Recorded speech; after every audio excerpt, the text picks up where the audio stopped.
الرحيم الحمد لله والصلاة والسلام على رسول الله وعلى آله وصحبه وسلم تسليما كثيرا.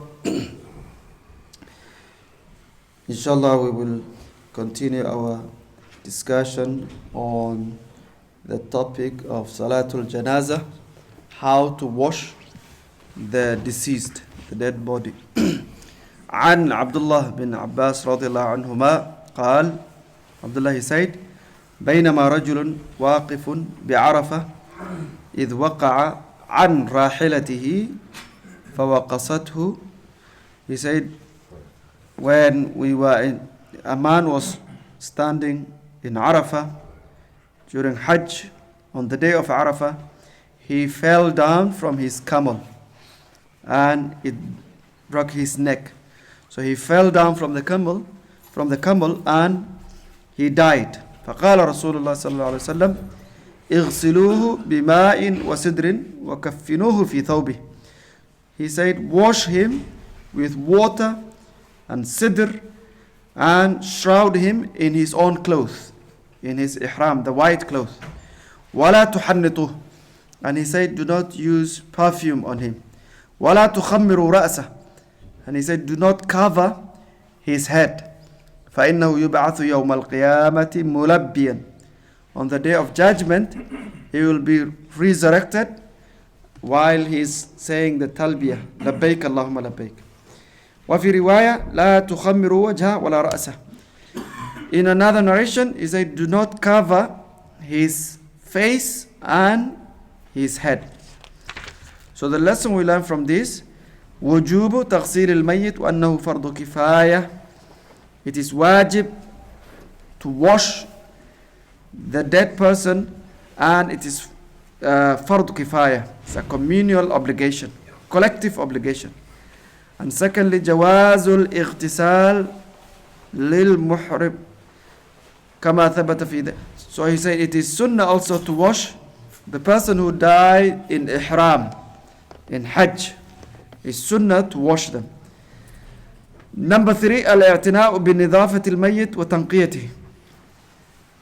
From this hadith we learn that we should always clean the dead person and purify them.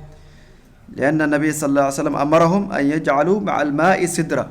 So a sidr is like soap, the soap we have in our time, or shampoo. So he told them to use water and sidr. وجوب تكفين الميت وأن الكفن مقدم على حق الغريم والوصي والوارث. So from this hadith we learn that it is wajib to prioritize the shrouding of the deceased, takfin, al-kafan. So the kafan and the cost of burial is more priority than the right of al-gharim, the one who owes him. So if there's debt, if there's a will, the inheritance, all of this, they are not the priority. Priority is to shroud the person, to buy the kafan, the cost of the burial, the gravesite, the people who are washing him, their cost. After all of this is done, then we turn to his debt. We have to pay his financial debt, and if he left behind a will, if there's money for inheritance. So shrouding the mayyit is more important than paying the al-gharim and wasi and warith. تحريم تغطية رأس الميت المحرم.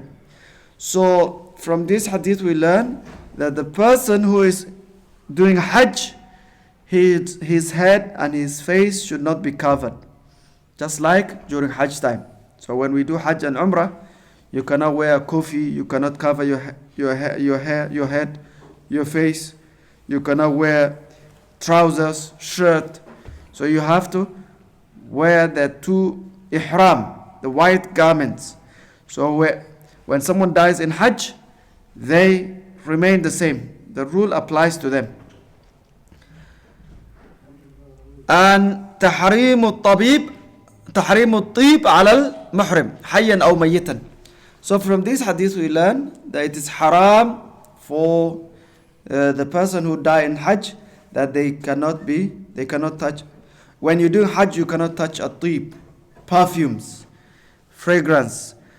So al-muhrim, the person who is doing Hajj, whether he is dead or alive, or male or female, they are not allowed to touch perfumes. تحريم الطيب على المحرم حيا أو ميتا ذكرا أو أنثى. So as long as you are in your ihram, you cannot use perfumes or soaps that have smell, that has nice fragrance. We can't use whether the person is alive or dead. أن المحرم غير ممنوع من مباشرة الأشياء التي ليس فيها طيب كالسدر والصابون.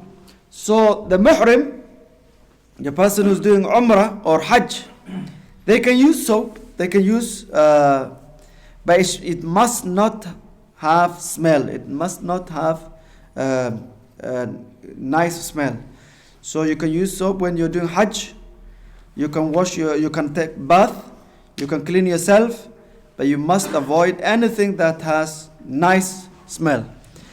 جواز الاقتصار في الكفن على الإزار والرداء.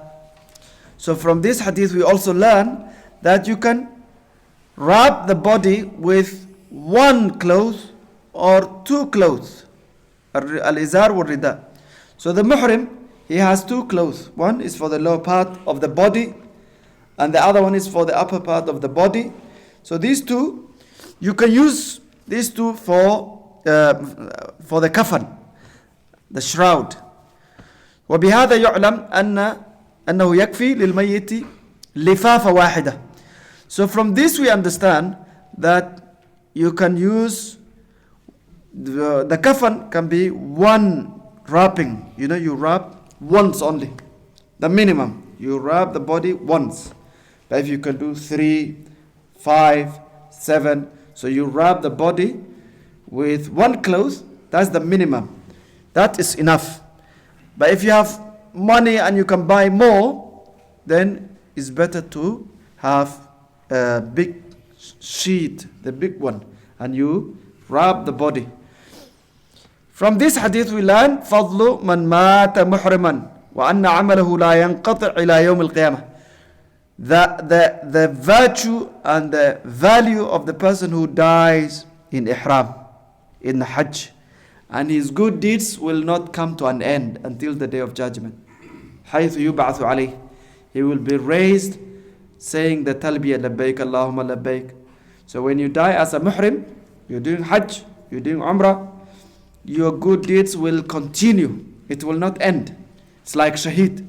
If you die in a combat, on a battlefield, on the day of judgment, when you will come out with your wounds bleeding. Nabi Sallallahu Alaihi Wasallam said, the blood is red, but the smell is like the smell of musk, al-misk, the ra'iha. The smell is like musk. So there are some good deeds that is continuous. When you die, it will not end. So it includes al-muhrim, when you die in hajj, when you die in your ihram, in your white clothes, when you die as a shaheed. So when you have sadaqah jariyah, so there are some good deeds that Allah subhanahu wa ta'ala will keep on rewarding you. So a shaheed, he will not be washed. He will not be, there is no janazah for him. Someone dies in a combat zone, in the war, there is no janazah, you don't wash the body, you bury them with their clothes, and on the day of judgment, they will come out bleeding, and Allah will reward them. So it's not only this, there are many things that Nabi Sallallahu Alaihi Wasallam mentioned, that always our life, we will be judged based on the ending of our life, how we end our life. So if someone, he said, the mu'adhin on the day of judgment, he will come with the longest neck, with the longest neck. The people who have, so the good deeds, always the deeds are judged by the ending. Al-a'malu bil khawatim. That's why it's very important always you ask Allah, Ya Allah, grant me al-husnul khatimah, a good ending. A good ending. So the muhrim, he will come out saying the talbiyah. He will be raised from his grave saying the talbiyah, labbaik Allahumma labbaik. أن من شرع في عمل صالح من طلب علم أو جهاد أو غيرهما ومن نية أن يكمل فمات قبل ذلك بلغت نيته وجرى عليه ثمرته. So he said, anyone who engage in amal salih, in good deeds, and his intention is to complete the good deed, and you die before you complete, before you finish the good deeds, then the fruits of that amal will continue. The amal will continue until the day of judgment.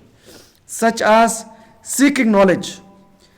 You are on a path, you left your country and you're seeking knowledge. You die on the way. Or you immigrated for the sake of Allah. You die on the way. Allah said, وَمَنْ خَرَجَ مِنْ بَيْتِهِ مُهَاجِرًا إِلَى اللَّهِ وَرَسُولِهِ ثُمَّ يُدْرِكُهُ الْمَوْتِ فَقَدْ وَقَعَ أَجْرُهُ عَلَى اللَّهِ. You begin a good deed, a project. You start building a masjid. You have not finished. So because of the niyyah, your amal will continue after you pass away, after you die. And this is the rahmah of Allah subhanahu wa ta'ala. So the intention, the niyyah is very important. You start a project, writing a book, doing something good, before you complete, you die, Allah will give you the full reward and it will continue. يجري عليه إلى يوم القيامة. And the next hadith عن أبي هريرة أن النبي صلى الله عليه وسلم قال أسرعوا بالجنازة فإن تكو صالحة فخير تقدمونها إليه. Nabi sallallahu alaihi wasallam, he said, Asri'u, he said, hasten to bury the deceased, the person who died. Try to do the burial as soon as you can. فَإِن تَكُ صَالِحَةً, if the person is good, فَخَيْرٌ تُقَدِّمُونَهَا إِلَيْهِ, then you rush to, because there is khair, there is good, you hasten for them to be in the khair, in the grave, in Jannah. وَإِن تَكُ سِوَى ذَلِكَ فَشَرٌّ تَضَعُونَهُ عَنْ رِقَابِكُمْ. But if the person is evil, if the person is bad, he said it's an evil thing that you lift from your neck, from your shoulders. It's an evil thing, you're getting rid of it. You lifting it from, it's a burden that you removing from your shoulders. So the meaning is, he said, Al-insanu min ruhin wa jasad. Human being is made of the body and the soul. Two elements. We have ruh and jasad, the body, the physical body and the soul. وَفَضْلُهُ وَشَرَفُهُ وَنَفْعُهُ وَثَمَرَةُ فِي رُوحِهِ.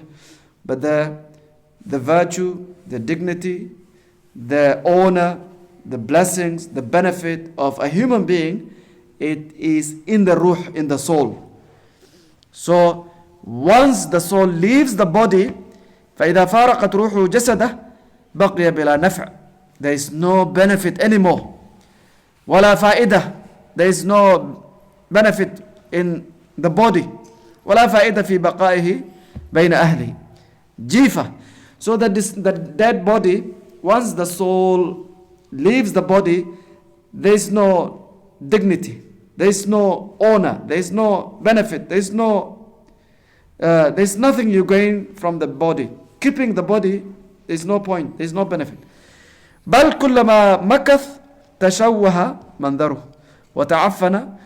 So he said, the more the body remains in the house or in the mortuary or in the freezer, the more ugly it becomes, it decomposes. The smell, ta'affan means the smell will become sour and bad. وَلِذَلِكَ أَمَرَ النَّبِيُّ صلى الله عليه وسلم بِالْإِسْرَاعِ.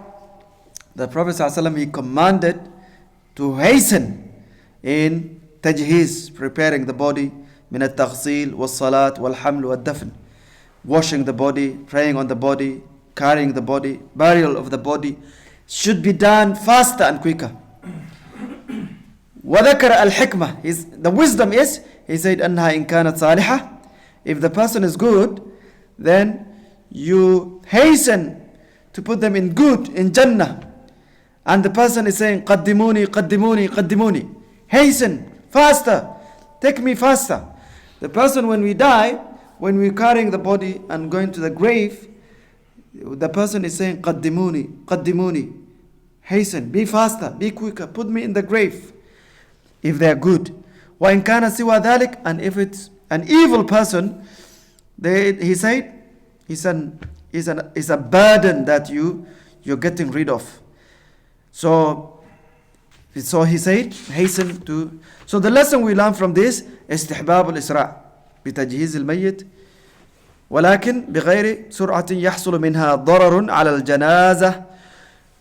It is sunnah to hasten, but there should be no harm done to the body or على المشيعين, the people who are carrying the body. يقيد الإسراع إذا لم يكن الموت فجأة. The condition is, when we say you should hasten, there's one condition, that the person, if he dies sudden death, suddenly, someone who was healthy died suddenly, then you should not hasten, you should not do it quickly. لماذا يخشى عليه الإغماء? He might have fainted, or he might just, you can resuscitate the body sometimes. You can, some people, they have heart attack, their heartbeat stops, and it takes half an hour, 1 hour to resuscitate, or to, especially at that time they didn't have the devices that we have. So you have to wait. If someone dies suddenly, you have to wait. فَيَنْبَغِي أَلَّا يُدْفَنْ حَتَّى يَتَحَقَّقَ مَوْتُهُ. That you should not bury him until you know for reality, for real, he died. أو يكون في تأخير مصلحة من كثرة المصلين أو حضور أقاربه. Sometimes you can delay the burial if there is maslaha. If there is maslaha, means if there is public good, or there's like, for example, you want people to come, you announced the death, and then you want more people to join, more people to come. Or sometimes his relatives are coming from another city, another country. You delay the burial. وَلَمْ يُخْشَى عَلَيْهِ الْفَسَادِ, as long as the body will not decompose. So the father is coming, the husband is coming, the son, the daughter, the family members are coming, they are on the way. You delay the burial in that case. Or there is public interest. There is a murder case. There is an investigation going on. So you can delay the burial in that situation. This is maslahah, public interest. Other than that, when someone dies, as Muslims, we should bury them as soon as possible. فيه طلب مصاحبة الأخيار والابتعاد عن الأشرار.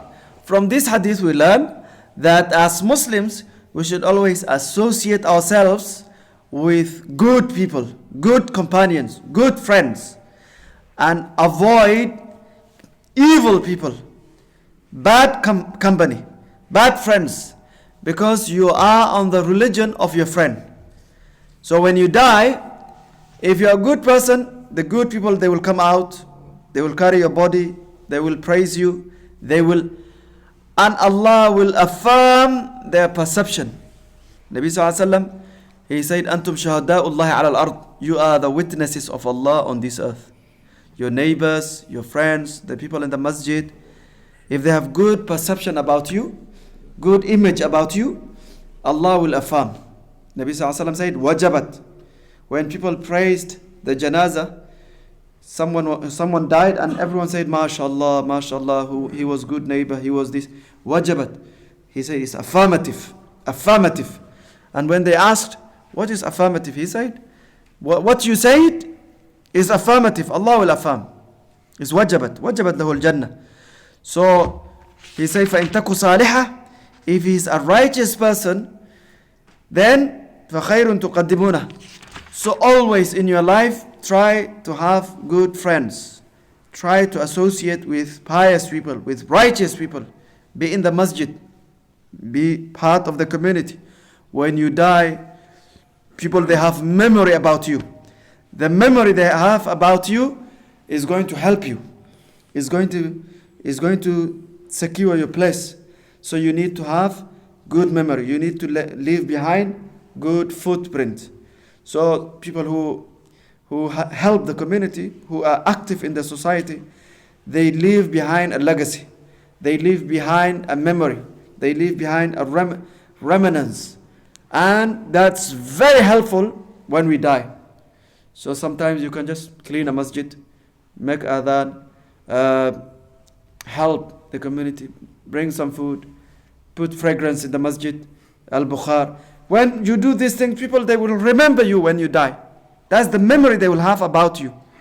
You teach the children in the masjid. You do something good. Doing these things it is a memory that you are leaving behind. So inshallah, when we die, Allah will judge us based on the memory.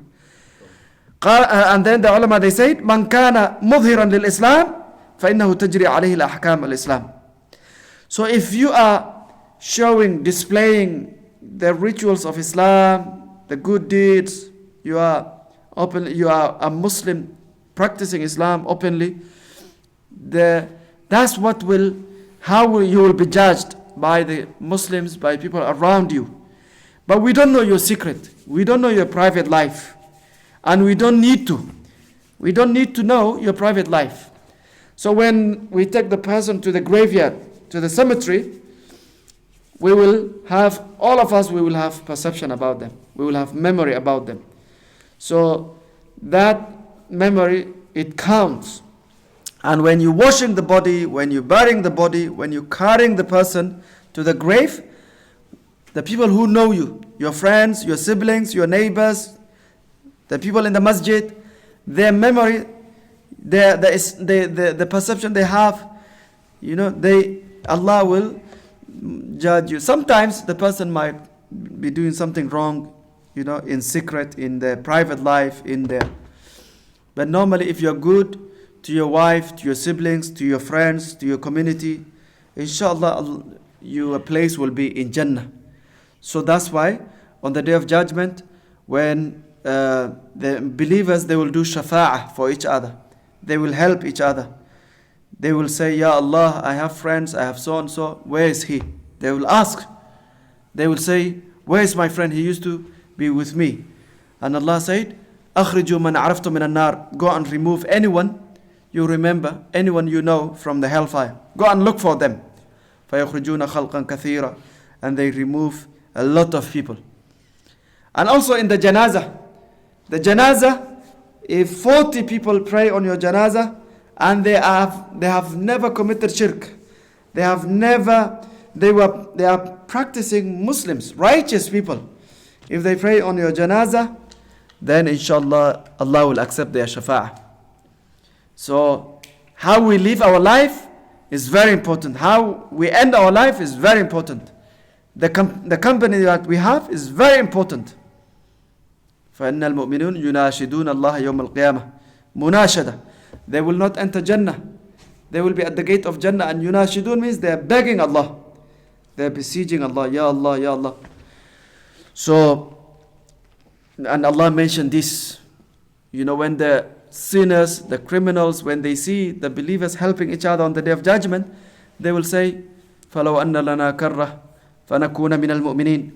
If we wish, if we can go back 1 minute so that we can associate, we can befriend with the believers. Why? They say, فَمَا لَنَا مِنْ شَافِعِينَ فَمَا لَنَا وَلَا صَدِيقٍ حَمِيمٍ. We don't have shafi'in. We don't have friends. We don't have connections. We don't have anyone to help us. So that's why he says, مُصَاحَبَةُ الْأَخْيَارِ وَالْإِبْتِعَادُ عَنِ الْأَشْرَارِ.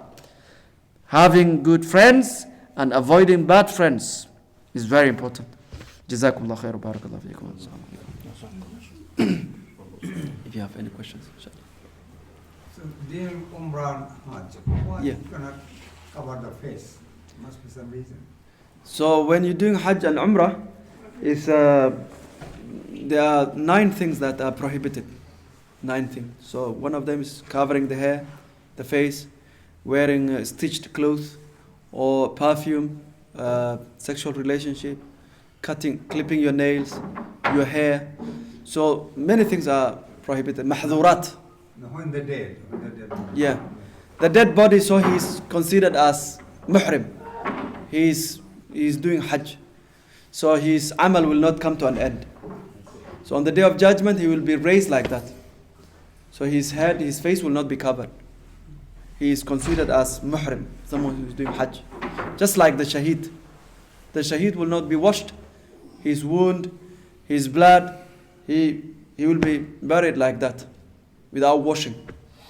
But there are different types of shaheed. There's shaheedu ta'un, the person who died because of a plague, the person who dies, the woman who dies in labor, the person who defends his family, his house, his property, someone who dies because of a building collapsing on him, or someone who died in a fire, or someone who died drowning in a water, car crash, internal wounds, abdominal diseases. These are called shuhada, but they are not martyrs. They are shuhada on the day of judgment. So a shaheed is the one who has no janazah, no funeral, is the one who dies in a war.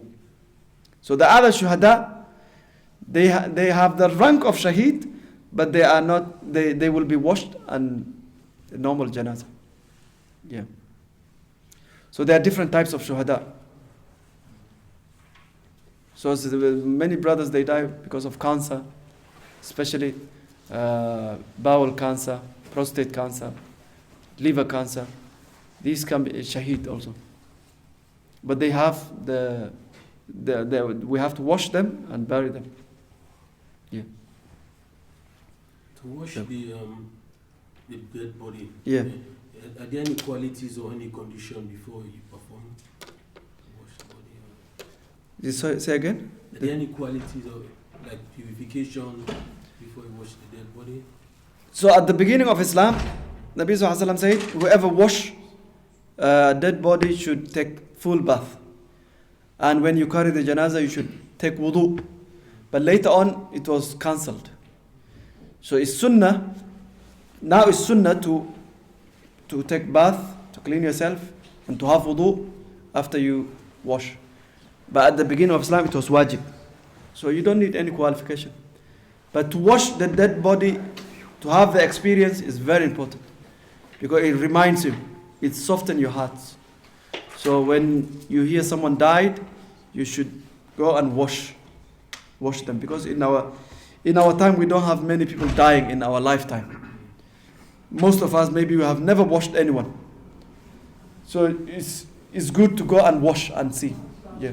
Even Hithro Masjid, if you go ask them to come and lay, Yes. they will teach you. Hithro Masjid, Southwall Masjid in Dar es Salaam, in Akhtar Masjid, they have funeral service. So if you volunteer, they will allow you, they will teach you. Yeah. Yeah. Barakallah fiik.